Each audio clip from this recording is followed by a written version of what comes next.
Let's do it. Hi guys, and welcome to another episode of the DNS Podcast. I'm Sean. I'm Dan. And this is Rahn. Yeah. That was smooth, boys. That was smooth, man. That was our best one yet. Mate, we're new at this Skype stuff. Skype, Zooming, whatever we're using. No. Whole new world. It is. Because we're used to sticking the phone on and then just sitting in front of a background and talking. Yeah. Having a yarn. How are you, Ronnie boy? Yeah, good, mate. How's yourself? Yeah, not bad at all. So, I guess this is the first time introducing, because we've not really put anything on social media. We only really talked about it this morning.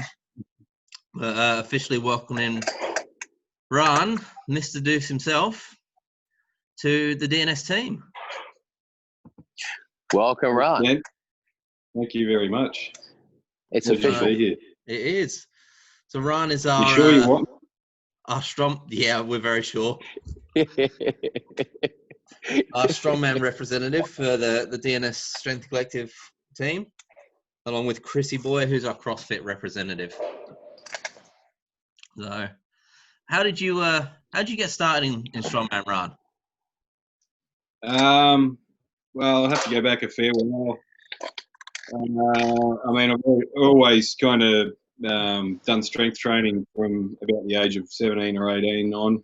And then I went to Beachworth from Melbourne about 8 years ago, and I started a little gym and had a mate who knocked up some strongman kit for me, like a yoke and some farmers, and then just gradually accumulated, your stones and logs and things like that over time. This was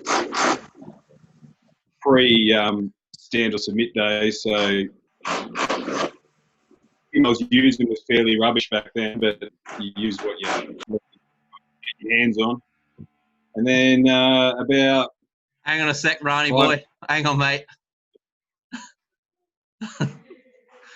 Technical difficulty. Can you hear that drilling? I can, yeah.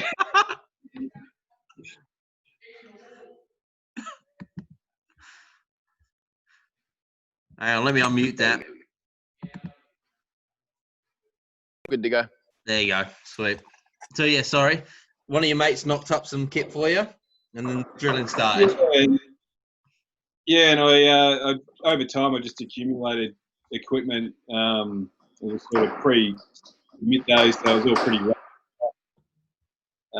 Made a few of my own stones and things like that. And 5.5 years ago, I stomped online. Facebook, it was the Australian Amateur Championship. I noticed that they had weight categories, and I didn't even know that existed back then. I just thought it was, open weight, and that was it.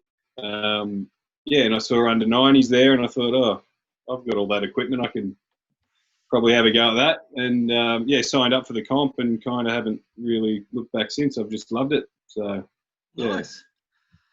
And how long ago did you, hang on, let me unmute you, Dan. You asked the exact same question I was going to ask. You carry on. I'll say it. And how did you meet Mason through all this?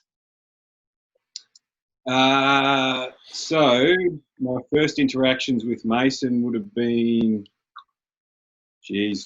maybe 4 and a bit years ago. I ordered an Atlas stone off him. So I had made my own stones up to a 180. Nice. And then I loaded the 180, and I thought, the next logical thing to do is go to 200, which in hindsight wasn't the next logical thing to do. I messaged Mason, and I'll never forget it. He delivered the stone to me. Like, here's a guy who lives, 300 k's away. Just started his own little business, making strongman equipment, and he's sort of handled and stuff. I'll never forget that. Yeah, he dropped the 200 kilo stone off to me in person, and that was where I first met him. That's pretty cool. Yeah, and then it took me 2 years to load the bastard, but yeah, that just all started from there, I guess. And then just seeing him at comps and all that sort of stuff. Got to know him, and I was fortunate enough to work with him, for the last year or so prior to COVID. And then same as everyone else, kind of got screwed over by the COVID thing, but yeah, bloody COVID. Oh yeah, it smashed us. First time we met you was Summer Strength Showdown. That's right, yeah. And I think we've told this story before. It was I got a message from Mace going, "Can I bring Rahn down?" I was like, "Yeah, of course. I don't know who Rahn is, but bring him down." So what was the story behind you popping down and coming along? Fancy the weekend away? Point, yeah, pretty much. The way Penrith. it was great. So the way my roster was working at that point, I think it worked out that I had like 5 days off in a row. So Mason said he was doing a road trip up there, and I thought, why not come for a spin? Like any chance to hang out with him sort of thing. And then he mentioned that there was this sort of comp thing going on as well, and he was dropping off some equipment. I think you guys got a yoke that weekend and the big 2-person log and a couple other bits and pieces. I just thought I'd pop up and say good day. Like any chance to get out and get around comps and meet people and all that sort of stuff. Like, I know I haven't got a huge lifespan left competitively in the sport, but I want to be around as much as I can. So, I'll sort of, where possible, I'll never knock back a chance to go to a comp and help out or to meet new people or anything like that. So, yeah. Nice. The start of a beautiful friendship. There you are, Danny boy. Yeah. Yeah, it feels like we've known Rahn for like 10 years. But yeah, we've only met him a couple of times, wasn't it? Yeah, Summer Strength and then Battle of the Gods when you came up and delivered the 2 Viking press. It feels like I've known Rahn for years. Obviously, speak a lot on socials and that. A few drinking seconds. But yeah. And I got Rahn's team beat Penrith in the contest. So not overall though. That's right. No, you knocked us out the final of the pole push. Yeah, you've done enough work to that point though to secure it overall. Yeah, I've still got that hammer at home. God, I missed that. Oh. I'm getting Sean didn't pick me to be in the team.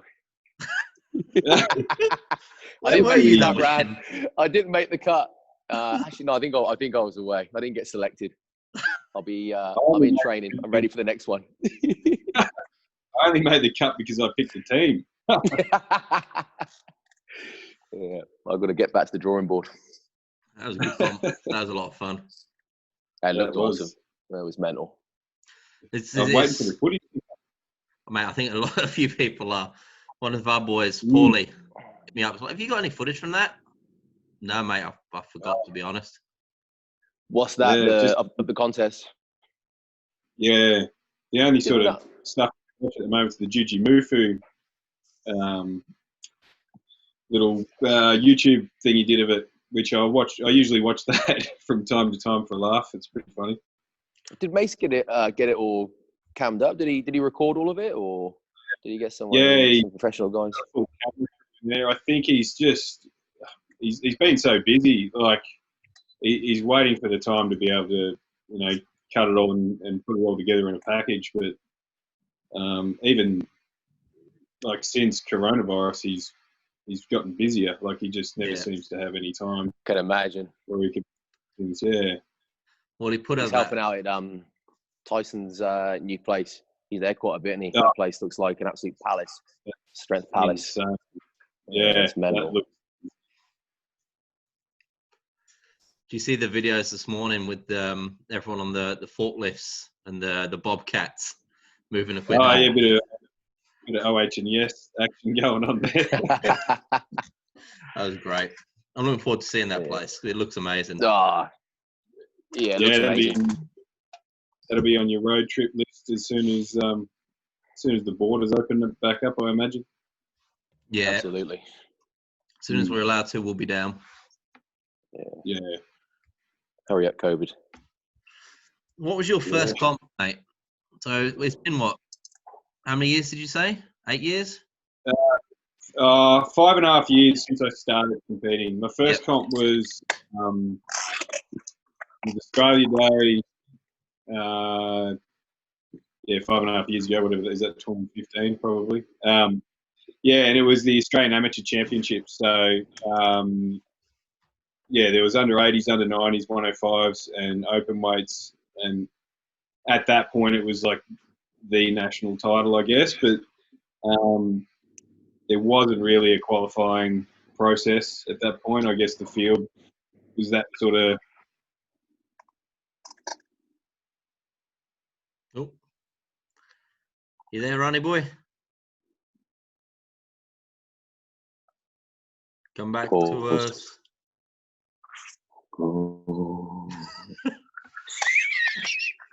Hey, he's paused. Come back, Ron. Shawnee, can you hear my chair creaking if I move? Yes. Give me a good chance to move it.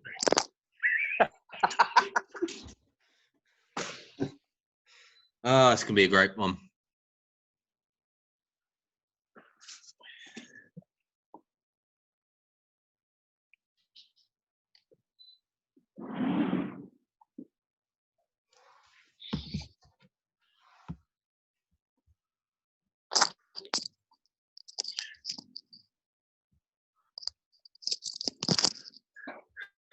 These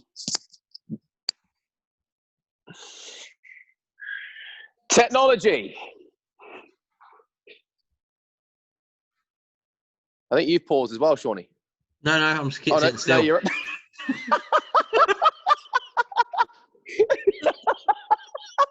Your eyes were moving. Oh no, he's not.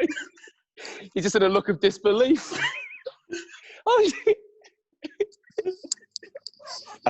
Oh, those paintings that follow you around the room.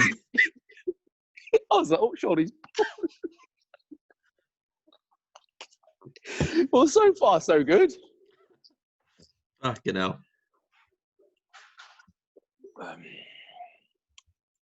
Hang on. I just got a message from Rahn. Ah, shit.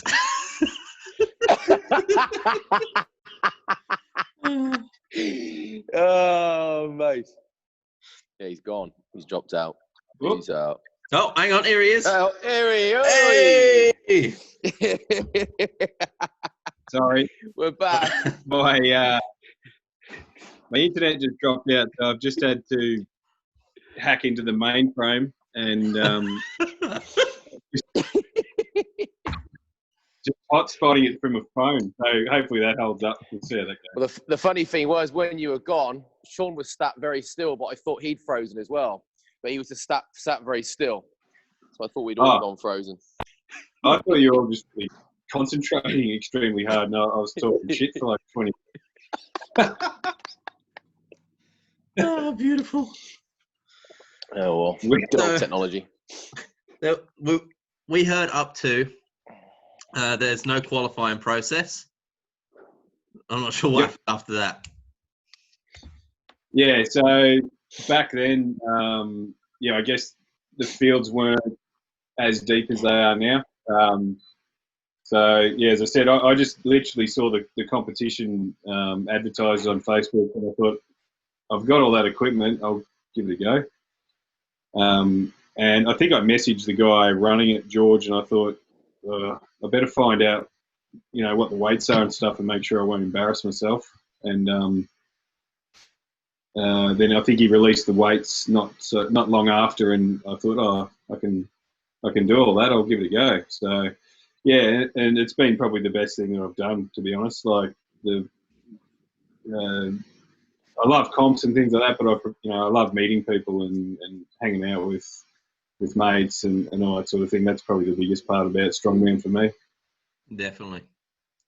Yeah. That's the thing. That's part of the joy of opening the gym and running the comps for us has just been meeting everyone, yourself and Mace and everyone along the way. So best part. Yeah, absolutely. And like the more people you meet, the more contacts you have, the more reach you've got. You know.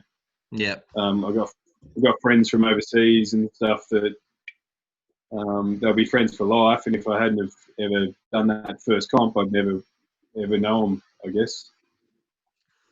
What was your background before strongman? Did you compete in any sports as a kid, or like train much?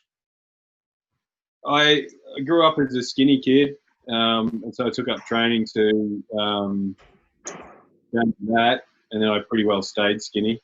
But I love strength training. Like that was the main focus the whole time, has always been to get as strong as I can.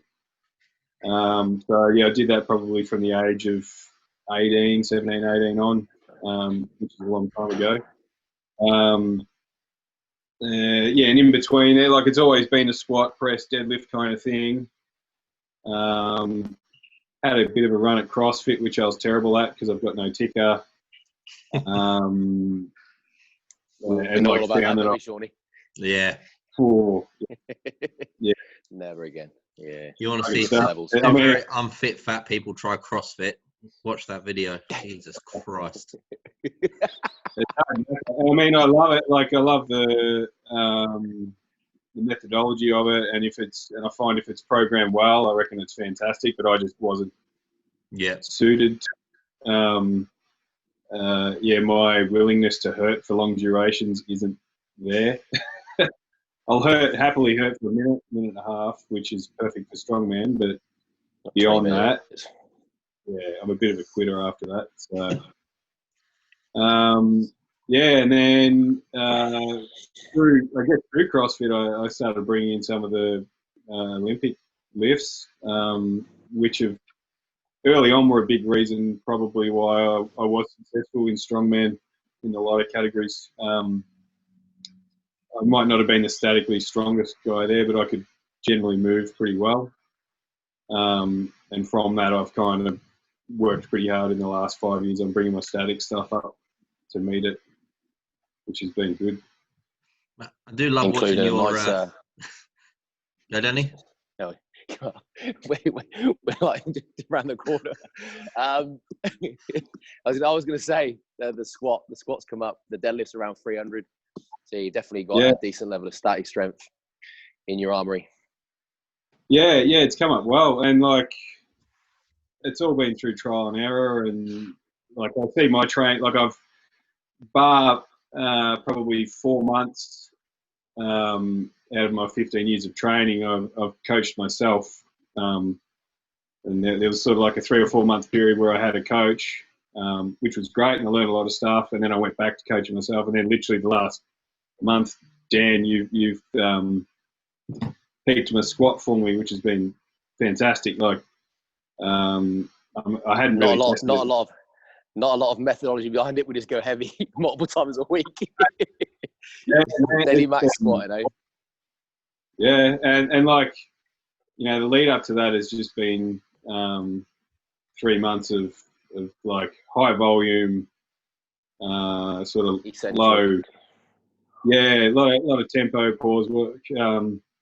I sort of restricted myself with my weights that I had available in training during COVID, so I'd only put 150 kilos of plates on the veranda for a fair while, and it just meant that I couldn't go beyond that. So I just kept the loads quite light and looked at other ways to make it hard through the pauses and tempos and all that sort of stuff. And then, literally, I think start of the month, I tested out like a heavy set of 15 squat, and then the next day, and then the next day Dan was like, "Let's do some heavy singles for a month," and I thought, "Oh well, yeah, that sounds good." I haven't done that. Yeah, and it's been awesome, and like,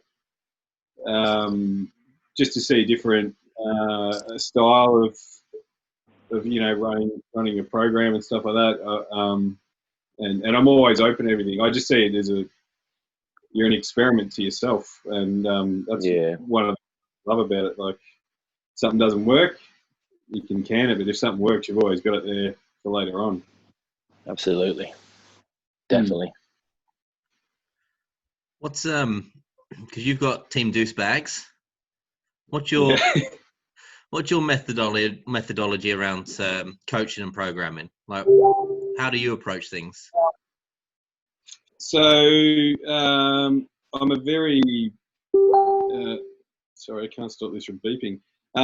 With my clients, I'm a big one for like self-belief and things like that. That's generally one of the things I'll try and work on with my guys. I can get them believing that they're strong enough and they're going to be strong enough early on. That's a big plus. And then from there, everything in training itself revolves around just, trying to improve positions all the time. The big ones, obviously, you squat, press, deadlift and bench press. And, just basically I try and give my guys as much info as I can. I try and get them asking as much questions as they can. I try and get them to understand things, why I do things and why they should be doing certain things. And it's a learning experience from both sides. Like, I've got clients that have adapted really well to certain methods, other ones that have adapted well to other methods. And you're just kind of bouncing off each other. And like I'm not a big one for pushing people too far. Like my thought process there is the main thing is you can show up for your next session to train again. Like, what's the point in breaking yourself and not being able to train again next week or tomorrow or whatever? So often there's times where you do need to push, but you need to know those times. And it's, for me and my guys, going real hard and heavy probably only happens, 12 to 15 weeks of the year, like in the lead up to comps and things like that, like especially the Arnold and state level comps. But anywhere around that, everything is just purely build positions, move well, and hopefully have a bit of fun. Because if you're having fun, any program will work if people enjoy it. If they hate it, what's the point? Yeah, buy-in's everything, right? Buy-in's a massive component to it. Yeah, absolutely. Are you a hands-on coach, like lots of feedback, or are you sort of? I like my preferred method would be being there in real time, I guess. I've got a few remote clients, I guess. Early on, I didn't want it, and I tried to stress, like, no, hang on, there got to be people that I see every day in the gym. And then one of them, Chantal, who's been one of my longest sort of serving clients, she moved from here back to Darwin, and she just asked if I would be willing to remote coach her in Denard for a little bit. And in the end, I was like, yeah, okay, but we'll sort of try and need to, find a way to make it work. And so from there, it's sort of snowballed a little bit. I'll always try and keep my sort of team quite small because I don't feel like I can give enough to people if I start stretching the numbers out too far. So I'll always keep a fairly small amount of people on the team. I've kind of capped it at the moment. It'd be somewhere around 10 or something like that. Yeah. Like I don't mind video analysis stuff, and I try and do as much of it as people will give me, but I would much prefer to be there in real time, make adjustments as we go, rather than, hey, next week, how about you change this about what you've done today, kind of thing. I'd rather be able to do it there and then. Yeah. How did you find the transition with Chantal? Yeah, good. She's mad. So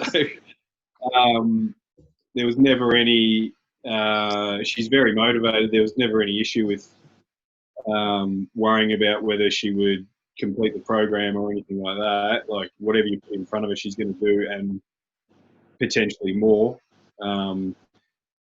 For her, and she knows it, and she's very good about it. Not getting too excited and going off program, which we all do it, and I won't ever berate anyone for doing it. Sometimes when you know, when you're on, sort of thing. Yeah. It would be, in the lead up to a big comp, if she was going crazy, 2 to 3 weeks out, I'd start being a little more demanding about how she did things. But we just sort of try and keep open lines of communication going on. And if she says, "Oh, I want to test something today," I won't discourage it if she's feeling good. Nice. When the time is right. Yeah, you've got to kind of know when to let them off. Yeah. And where did this? Because you're very well known for your stones. Oh yeah. Stone King. So, what's your thoughts around like programming for stones? How did you get your stone to the level it's at? So, like partly, and a lot of people would probably agree, my leverages and stuff make a fair difference for my weight category particularly. I'll find out a little bit more the heavier I get whether they transfer up the weight categories. But I like stones is just something I've always loved, I guess. And I felt like it took me years, but I felt like I found the technique that suits my body type the best. Mm-hmm. And like making use the most out of my height and out of my lever lengths and things like that. And I sort of found, I went through a phase there a few years ago where I was really chasing the world record in the in the under 90s, which at the time, I think it still is. It was 191 by Andrew Peanut Stewart, 191 to 1.3 meters. And I was really chasing that. I was trying to load 200 at the time. I hit it in training. I think I hit it maybe 6 weeks out from a comp that had a max stone in it. And my thoughts were, I'll just do more and more stones. I'll ditch, I'll pull back on my heavy deadlifts and things like that, focus on stones, and they should improve. And then I soon found that they didn't improve. Like when you're training heavy stones, it can be a really lengthy process, with tacky and the cleanup and getting stones out and all that sort of stuff. And I just found that I was neglecting other parts of my training, like all the accessories that I think are important to stones. So I found soon after that, I went back to just bringing my base strength back up with my deadlifts. And I found glued ham raise to be like a really important accessory for my stones, kind of replicating the position you would be at in just near the top of full extension in a stone load. So I brought my glued ham raise up pretty hard, and I think I loaded 200 again prior to last year's Arnold. It would have been last Feb or something like that. Mm-hmm. And then I did there was a max stone in a competition at New Year's this year, or 2019, 2020. And I'd had a fair bit of time off training throughout the winter and stuff, and started getting back into it in sort of November. And I thought, I'll do a little bit of an experiment. I wasn't expecting much out of myself at this comp in the stone. So I thought I'd do a little bit of an experiment training-wise, and I started doing, I called them the McNally. It's a movement I saw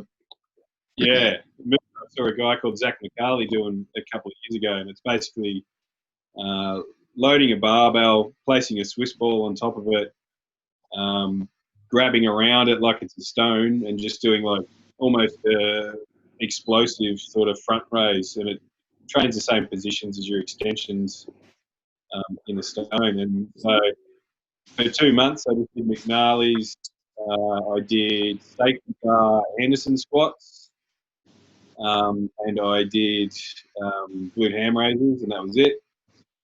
Then, this is a long story, sorry. Then the week leading up to the comp, I ended up with gastro. I got it from the boys, my sons. Thanks, fellas. And ended up pretty crook. I come good a couple of days prior, and I still wasn't expecting much out of the comp. I decided I wouldn't try and cut to under 90 because I'd already sort of had a pretty stressful week on the body. Morning of comp, it was New Year's Eve. I went and ate a full breakfast at a cafe. It was way in on the same day. And it was a pretty cold morning, even though it was the middle of summer. Showed up to comp. I had my training gear on underneath, like trackies and hoodie and shoes and all that sort of stuff. And I weighed in at 94 kilos, fully loaded up like that, which put me in the 105 category. And then, ended up loading 205 that day. And from that moment, I was like, oh, maybe I don't need to do stones to get better at stones.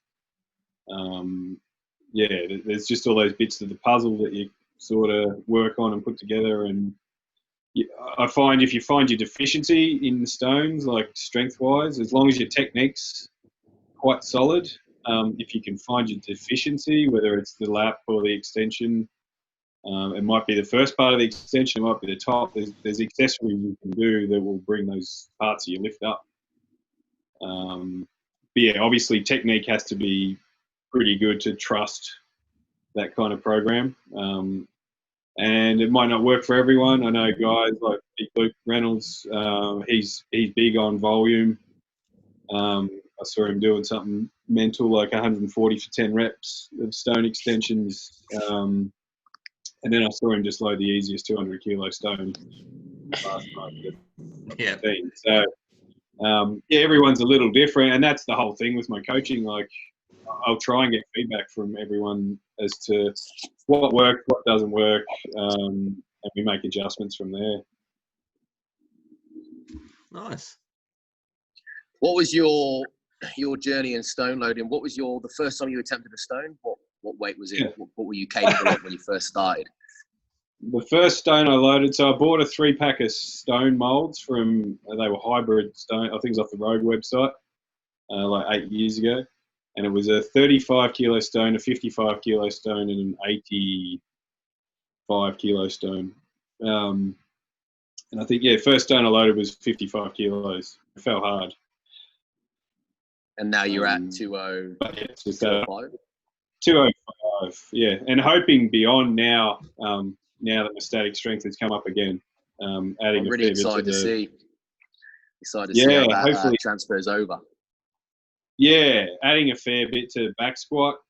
A lot of similar positions, replicated there to stone loading. The high angle on the torso, driving up, all that sort of stuff. Need a strong upper back, all those sorts of things. So pretty keen once the weather gets better around Beechworth and I can get out in the garden, giving it a run on the stones again.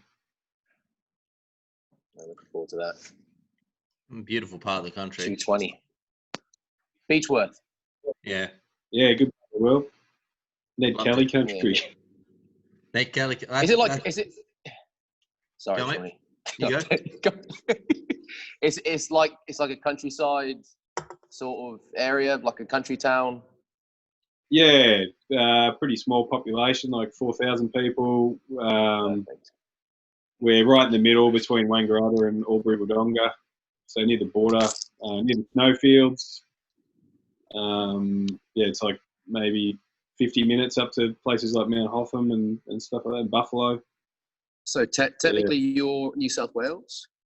No, so I work in New South, or I was working in New South until the lockdown or the border. So you're the other side.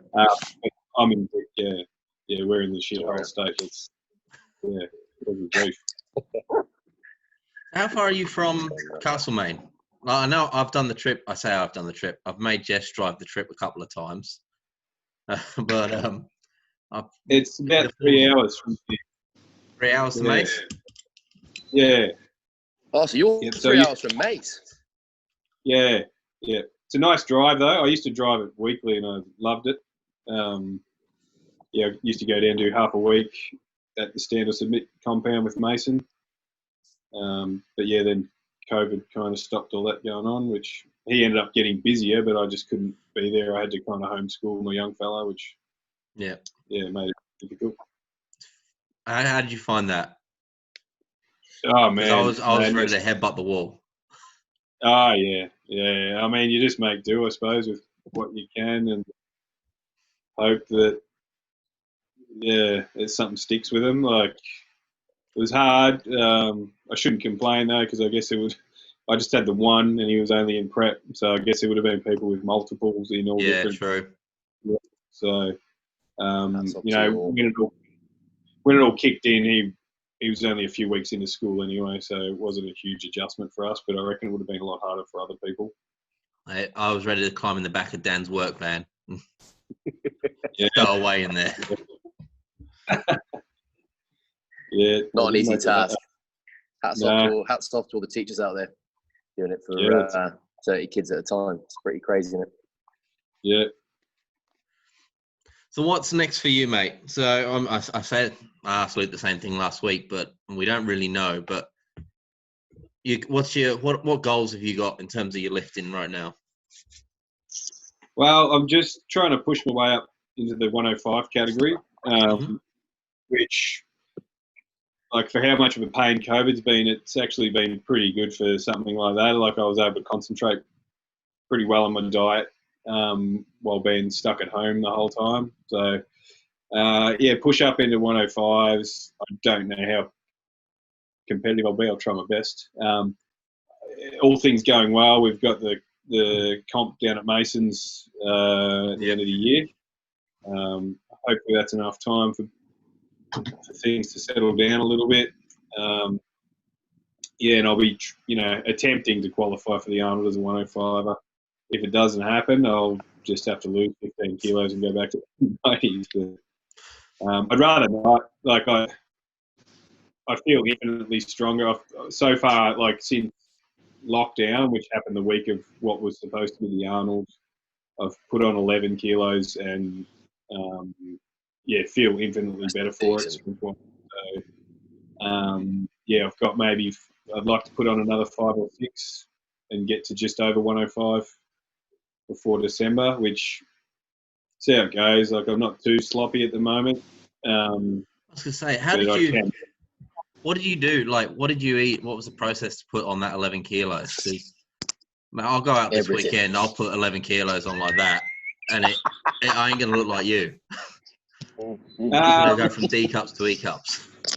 Well, I was going to go on the chin and on the belly, but for me it was like, I think for a fair stint I've almost been in a deficit, I guess, because leading up to the Arnold, I used to sit around 94, 95, and I kind of, having 5 or 6 competitors at the Arnold, and me having to weigh in on the Friday, I didn't really want to have to go through a weight cut and then do all the refeed and all that sort of stuff on Friday when I'm trying to coach a few people. Yeah. So I sort of dieted my way down to 89 point whatever, under comp weight. And I was just kind of sitting there for like 2 or 3 months in the lead up to what was supposed to be the Arnold. So I was kind of restricting myself anyway, I guess. Realistically, like, I probably have only put on like 5 or 6, I guess, if I was to be sitting at my normal weight. Yeah. So that first jump from 89 and a bit up to 95 came really quickly. And then there was a bit of a push to get, from 95 to 98. So like lots of steak, lots of potatoes, lots of rice, a few tins with Dan on the Saturday night. Helped. A couple of easy calories there. Easy calories. Knife through the middle of the can, straight down the hatchet. Lovely job. Yeah. And then so I just kind of, I made myself get to 95 and then maintain for a little bit. And then I get to 98 and maintain for a little bit. And now I'm at 101. I'll try and maintain again, and then I'll make a push, for 103, 104, and I just kind of want to get to a point. I don't just want to blow up because I know it won't be ideal, like what I'm adding, but I just like to get to a point where I can maintain eating comfortably at that weight. It's not a chore. I'm not overeating. I'm not feeling like shit. And then I'll make the next move up in a couple of weeks' time or something like that, I suppose. And how do you feel with the extra weight? Good, yeah, really, really strong. I haven't tested like moving events and things like that, but power-wise through the main lifts, excellent, yeah. Nice. So I'm hoping it transfers to some stone gains. When are you going to test your stones? Yeah. When did I last touch them? March. Maybe sometime in the spring I'll touch them again, I suppose. Yeah. Have you deadlifted much, Rahn, recently or not? Not really. So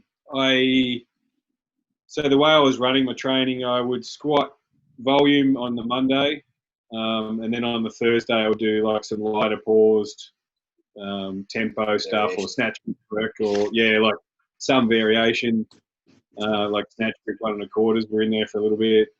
And then the next week I would swap that over, so I would do the tempo pauses on squats, and then I'd do the heavy volume sort of stuff on deads.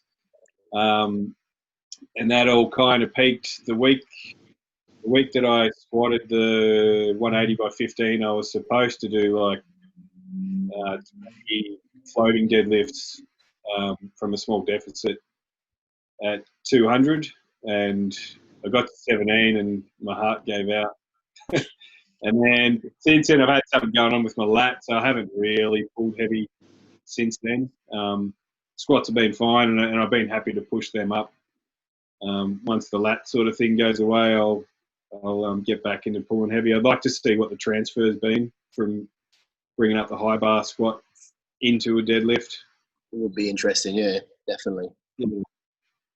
Hopefully I can persuade you to move the bar down to the low bar position and run another full week. That'll be interesting to see. Oh, yeah, throw some reps on.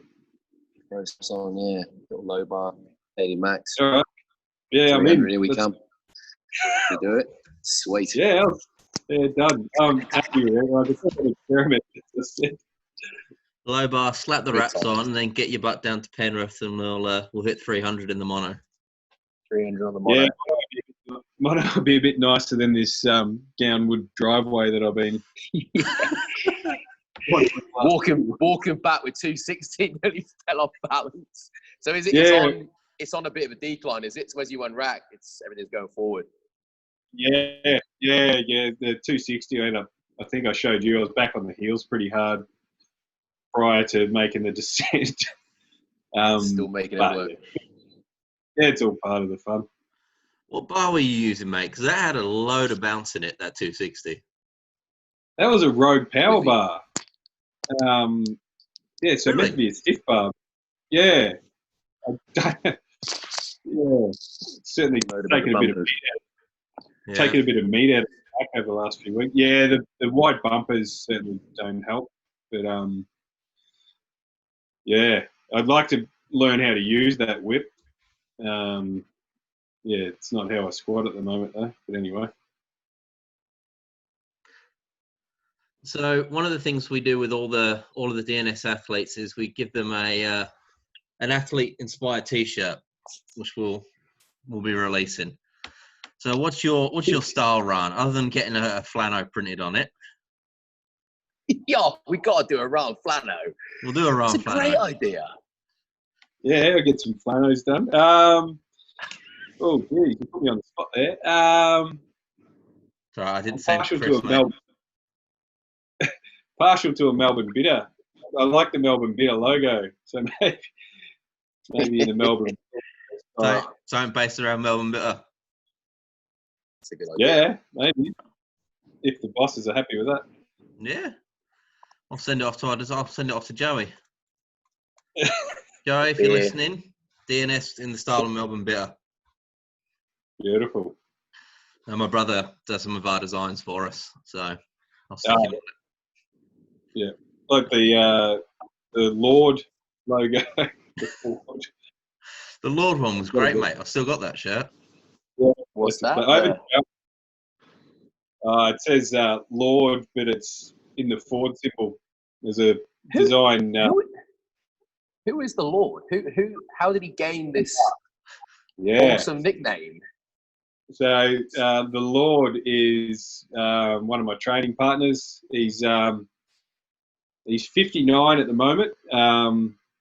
He took up strength training probably 5 or 6 years ago, and in that time he's basically been my main training partner. And like even in the lead up to big comps like SCL Worlds and things like that, he was training with me and he was doing the exact same thing. Like I felt like I could have sent him over to Finland to compete for me the way he trains.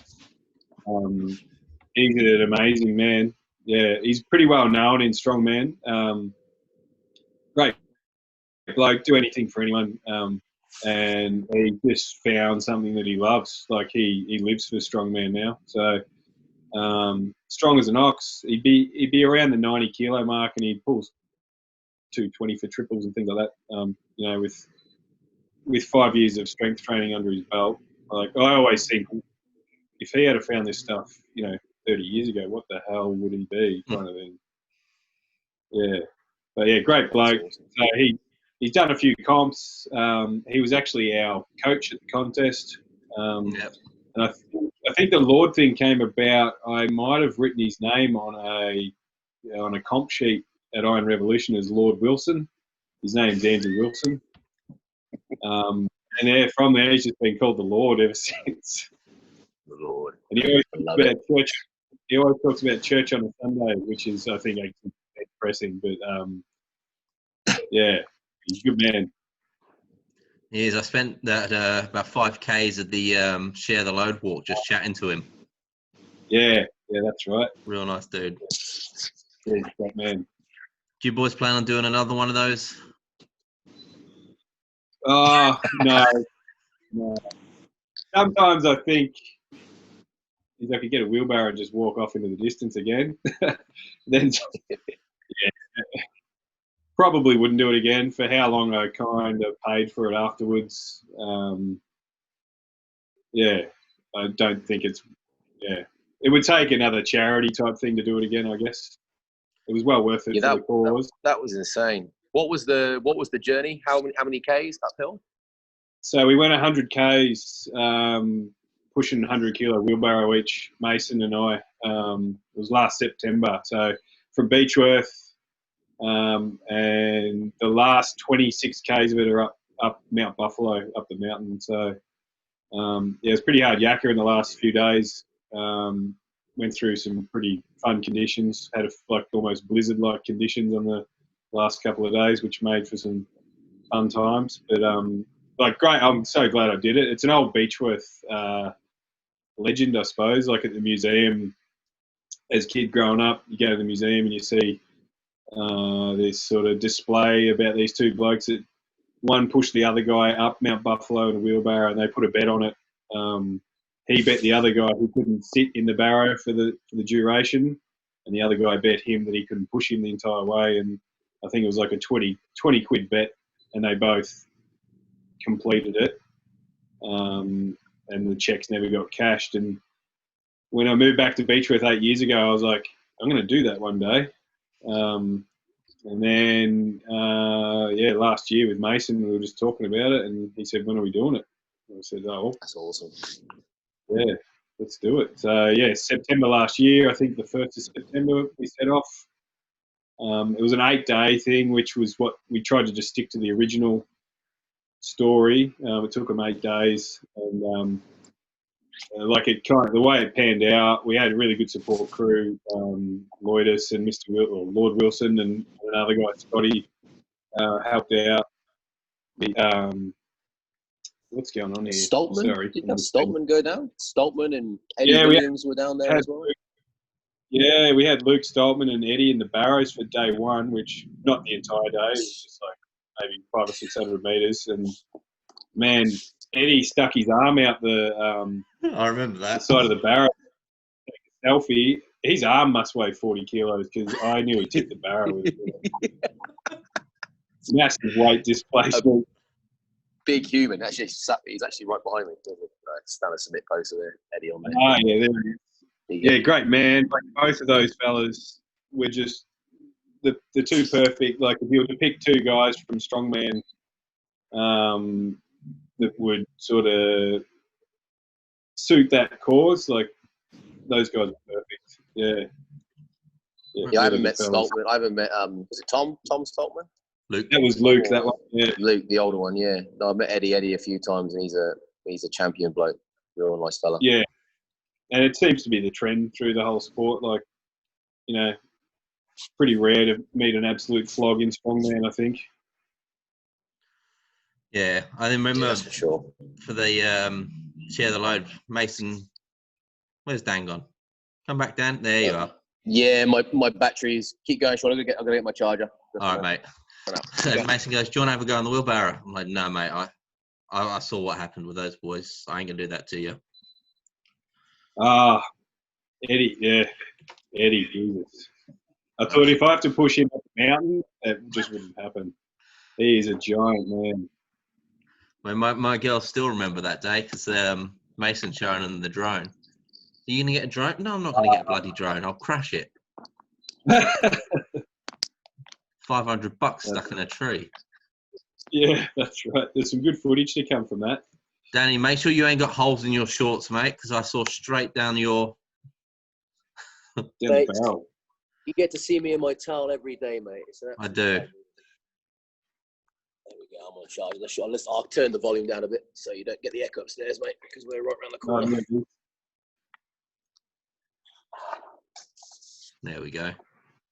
Here we go. Back in. Change the angles up a little bit. Freshen it up. I've got the log rack behind us. You see the double-ended ding-dong down on the floor there. Near the two-man. Two-man log. Oh, it's disappeared again. Donald, I'll bring you back. Misses. Sorry, my phone's connected to the iPad. Due to a few technical difficulties. It's never as easy, is it? No, mate. Sorry, boys. My bad. Yeah, you're good. Where were we? Where were we? Me and my towel. That was the last one. If anyone ever wants like Dan nudes, let me know. I've got 3 years worth of surveillance footage of his knob. Don't disclose that, surely. I just like to shower. I like to shower in there, then dry upstairs. Oh, yeah. Just like the space to dry off. You know what it's like. It gets too hot in there and you're still sweating. Yeah. Hey, You need to put a sauna in. we do need a sauna. This place is a sauna in summer.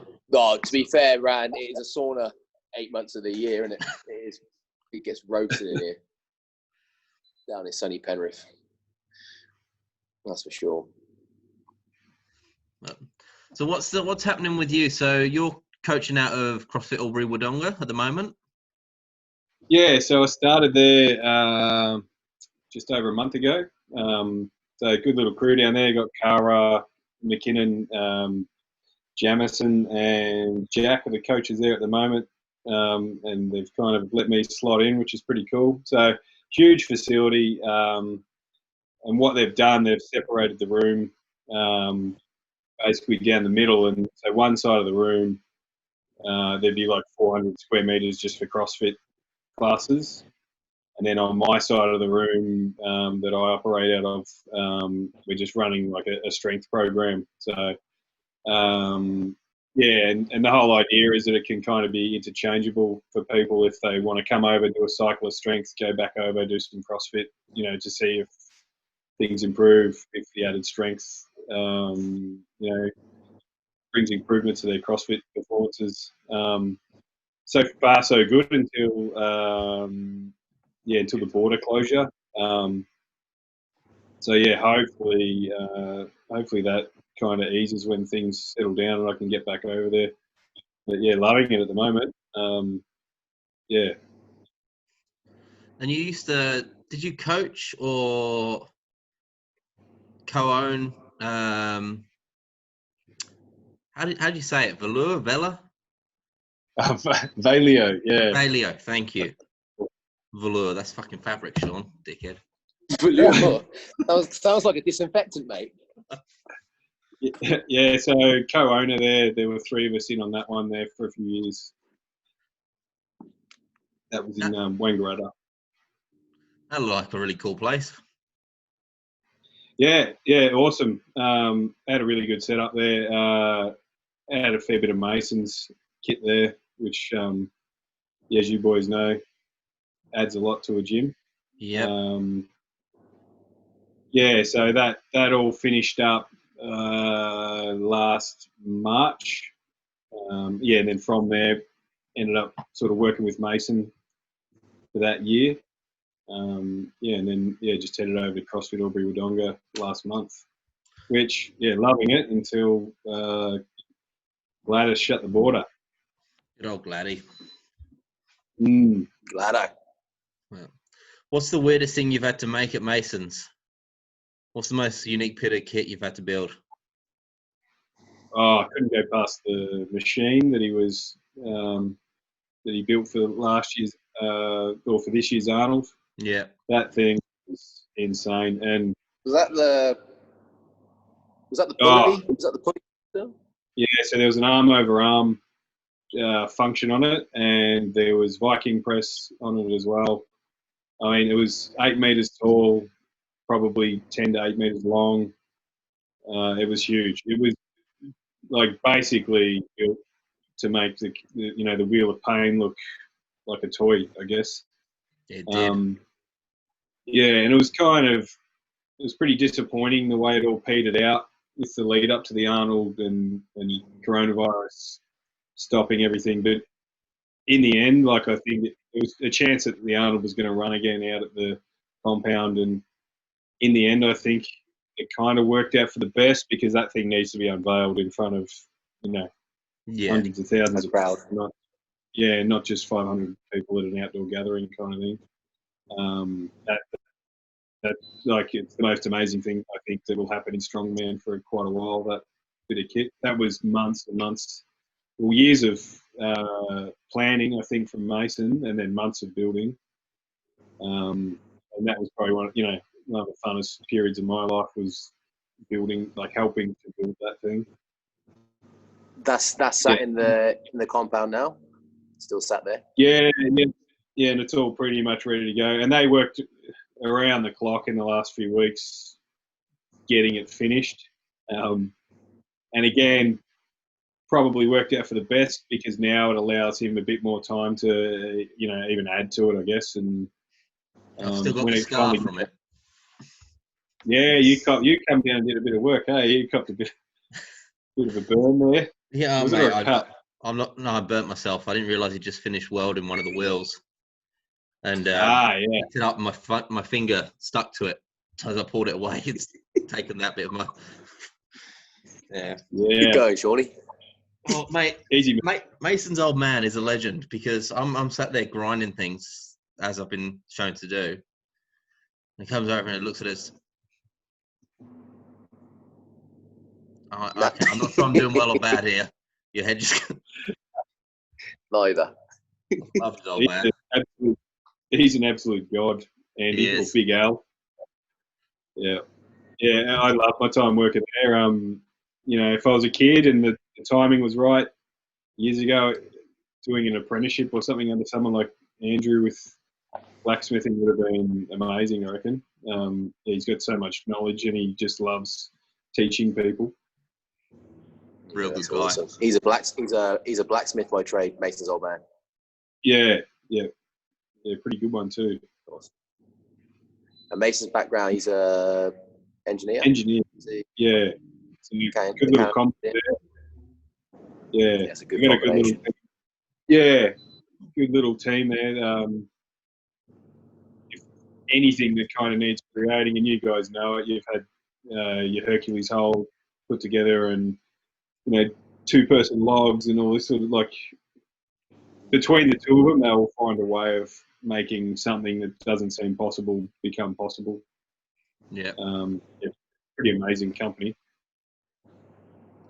I've said it a dozen times. If you need strongman kit, whether it's your standard yoke, log, stones, or if you've got a crazy / stupid idea, send it to Mason. Oh, yeah, and the standard kit is world class. So Yeah. you know, for the sake of making your own stones and have them fall to bits, down the track, I've got Mason stones out in the yard, and they're like 4 or 5 years old, been out in the weather, and you could clean them up and they would look brand new still. Whereas my things, falling, you load a stone and half of it's stuck to you once it goes over the bar. So his stuff's as new still pretty much. Another shout out for Stanley Summit. Yeah, where's my money? Every episode. Well, our goal was 100 episodes, and we got to mention Rahn and Mason in every one. I think we're on track. I think we've done it every episode. I need to start making more content that's worthy of talking about. All right, we've always got stories. Half our podcast just us yarning. Yeah, that's the beauty of Kazmai.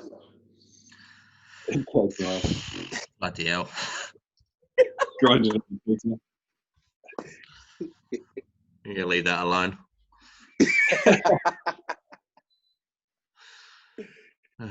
Jesus. All right.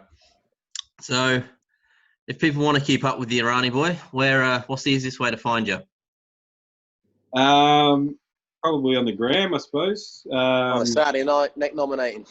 Yep. Yeah, tonight. Anyone wants to neck nominate me tonight, I'll probably have a few.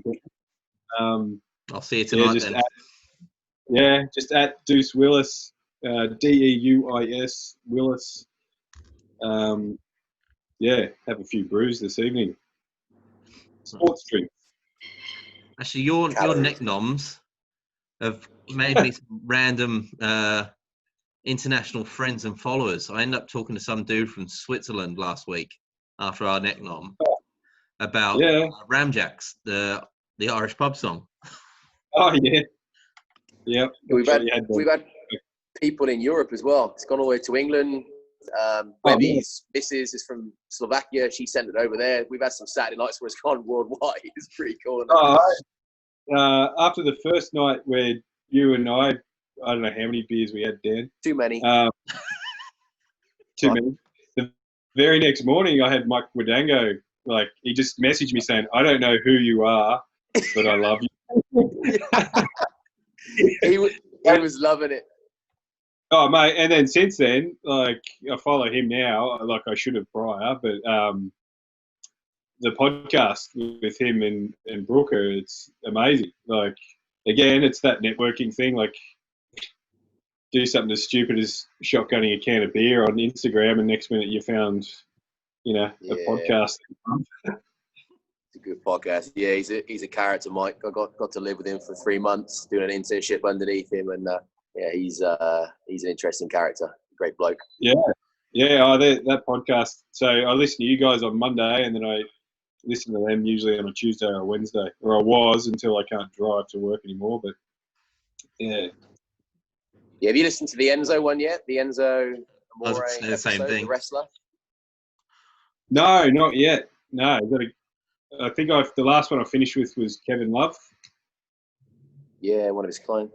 Yeah, the Enzo's quite an interesting one because I went to the Francos back in 2011, and I remember, he was obviously in there training, didn't know who he was, and he ended up, he was just a nice bloke, give me a lift back to my hotel and that, whatever, and just sit in the car, and he used to put rap music on himself, and he used to say, "Yeah, one day I want to be in the WWE," and I'm thinking to myself, okay, yeah, fair enough. And then a couple of years later, ends up doing it. So I think he was a piano removalist in New York. And he used to write his own rap music. We used to do his promo video. He used to do his training videos at the gym. I used to hold his old mobile phone and video some of his crazy stuff, his antics. And he's got quite a following now, and he's got like 1 million followers on Instagram. And he's been, what did he headline, WrestleMania or something? Or he was in WrestleMania? Yeah. Royal Rumble. Insane. Proper character. Yeah. Oh, they've had some good names like that. I just that podcast. There was one the McCourtney guy twins. the guy who was the coach of the sprint coach in China. That was amazing to hear about all that. I haven't listened to that one yet, actually. That was a good one. Yeah, Rolf. Forget the last name. That was very interesting. Yeah. Okay. I'll check that out. Yeah. Yeah, Brooker's a smart dude. He did his undergraduate at Loughborough University in England, which is like the top university for sports science in the country. Well, probably in Europe. And then, I think he's in Switzerland now. He was working at a performance facility over there, and I think he's just doing some solo stuff now. He's got some clients, ice hockey, and he's doing a PhD in psychology as well. He's smart. Yeah. Dude. Yeah, they're both very interesting guys. Yeah, Mike's smart, also a bit crazy as well. Yeah, which you have to be. You have to be, yeah. Absolutely. If they ever open up the borders, we'll get him over. Yeah. Date him and get him over. Go for that. Yeah, he doesn't like leaving home. Gets a bit homesick.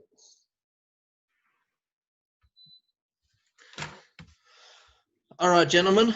Well, welcome to the team, Ronnie boy. Thanks, mate. Good to be here. And thanks for chatting to us for even through all the technical difficulties. I think I've moved cool. locations about 4 times. This is quite a comfortable one down here. Move locations, change devices. Yeah, we made it work. Deload next week, Rahn, and then low bar, daily maximums. Yeah, let's do it. See what happens. Nice.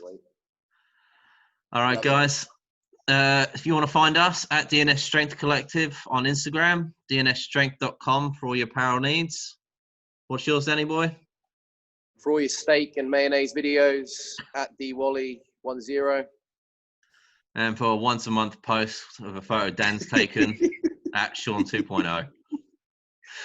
All right, guys, that's us. Have a good one. We'll see you soon. Guys.